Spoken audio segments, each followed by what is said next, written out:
Ayan, susubukan na ni Faith. Ayan.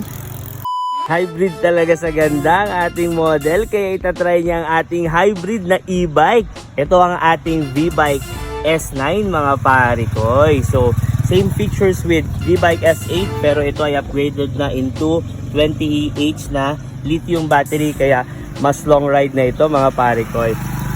Ayan, susubukan na ni Faith. Ayan.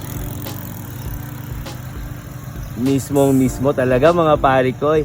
Ang stand mo, Faith, stand! Ayun. So, from 750 watts na motor ng ating V-Bike S8, ito ay naging 800 watts na mga parikoy. So, mas malakas na at mas pangmahaba ang biyahe na mga parikoy. Nice ba, Faith? Oh, sobrang lakas daw mga parikoy. So, that is our V-Bike S9.